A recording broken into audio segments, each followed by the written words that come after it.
সভাপতি ভাঙি দিয়ে আগতে ধর্ম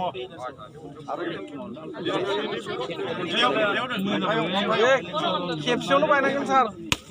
बरिया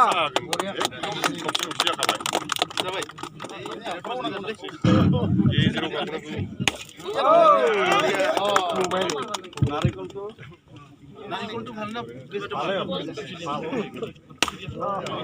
এই দ্রোণীলা যায় আছে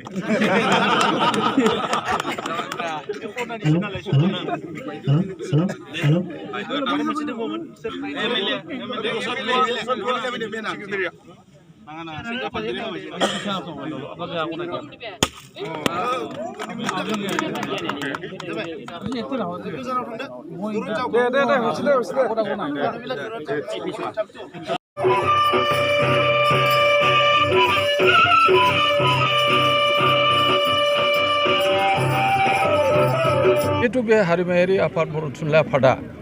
मोनसेल' बिथिङाव खामानि नङा। हारिमायारि आफाद हिसाबै जोंहा समाजारि माखासे जेंना दङ। दिनै माखासे बिग्रायारि हान्जाफोरनि खोथाखौबो जों माजे माजे बुंनो गोनां जायो जे बिग्रायारिफ्रा बिथांमोना हाथियारखौ गारनानै गोजोन थासारि लाबोनो थाखाय समाजाव बिथांमोना मेइन स्ट्रिमाव फैनांगौ आरो हाबा मावनांगौ थांखिया जों बबेखौ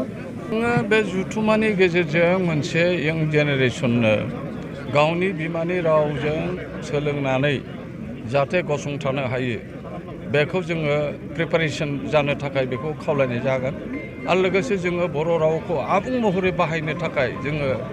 रायजो राजाफोरखौ खावलायगोन आरो जोंनि बर' रावारि मानसिफोरखौ जों खावलायगोन आरो मोनसेया जाहैबाय जोङो बर' रावखौ मुलुग दरबाराव लांनो थाखाय जोङो मोनसे गोख्रों थांखि लागोन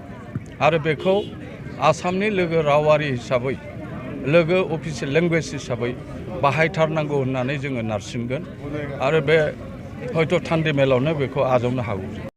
बर' थुनलाइ आफादनि 67थि बोसोरारि जुथुमा बेखौ तामुलपुराव फैगोन बोसोरनि 11, 12 आरो 13 फेब्रुवारि खालाराव खुंनाय जागोन आरो बेनि थाखाय बानजाय आफादा दिनै गाहाय खुन्थियाखौ गायसनबाय। बे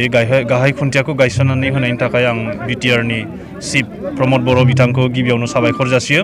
आरो लोगोसे बानजाय आफादनिसिम जोंनि फोथायनाय दङ जे बे जुथुमाखौ जोबोद मोजाङै जाफुंसार होनो हागोन आरो रायजो राजानि मदद सरकारनि मदद थायोब्ला बे जुथुमाया जेरैबो जाफुंसार जागोन आरो बे जुथुमाया मोननै बिथिङाव जोंनि थाखाय जोबोद गोनां होननानै सानजागोन। सेथिया जाहैबाय नेशनेल एडुकेशन पलिसि आरो बर' बिजों बे नेशनेल एडुकेशन पलिसियाव बर' बिजोंखौ माबोरै दावगाहोनो बा बर' बिजोंनि सोलोंथाइनि जेंनाफोरखौ माबोरै सल्भ खालामनो हायो बेनि सोमोन्दै बे जुथुमायाव गुवारै सावरायनाय जागोन आरो लोगोसे नेशनेल आरो इन्टारनेशनेल लेभेलाव बर' थुनलाइखौ लांनायनि थाखाय आथिखालाव बिटिआर सरकाराबो हाबाफारि लादों आरो जों बर' थुनलाइ आफाद सिगांनिफ्रायनो लाबाय थादों जयैनो माबोरै मावफुंनो हानाय जायो बेनि सायावबो गोदान लामा हान्थिनो हागोन होननानै आंहा फोथायनाय दं। बे बिथिङाव मोननै बाथ्राखौ जों बुंगोन बर' थुनलाइ आफादनिफ्राय मोनसे जाहैबाय आसाम सरकारनि गाइडलाइन मथे सोलियोब्ला बर' बिजोंखौ फोथांना लाखिनाया गोब्राब जागोन बेनि थाखाय बिटिआर सरकारा गावनि फारसेनिफ्राय इसेब्लाबो आलादायै मावथांखि लानांगोन पलिसि लानांगोन आरो 100% स्टेट गभर्नमेन्टनि गाइडलाइनखौ फल' खालामोब्ला जोङो बिटिआर सरकारा बर' बिजोंनि फोरोंगिरिफोरखौ थिसनथाइ होनो हानाय नङा। बे बेलायाव बिटिआर सरकारा गाव हारसिङैनो मोनसे पलिसि लानांगोन आरो गुबुन मोनसेया जाहैबाय एनइपिआव जोङो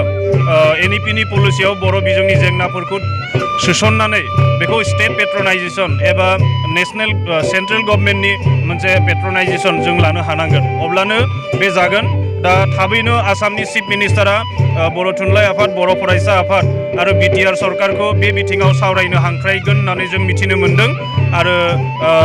फैगौ समाव जोङो आसाम सरकारजों सावरायनानै बे जेंनाखौ सुस्रांनो नाजागोन। बे 67थि बोसोरारि जुथुमाव जोङो भारतनि हादरगिरि थामहिनबा राष्ट्रपति बिथांखौ जोङो गाहाय आलासि महरै हांख्रायनो नागिरदों आरो हादरनि सेथि सुबुं रामनाथ क'विंद थामहिनबा राष्ट्रपति बिथाङा जुदि बे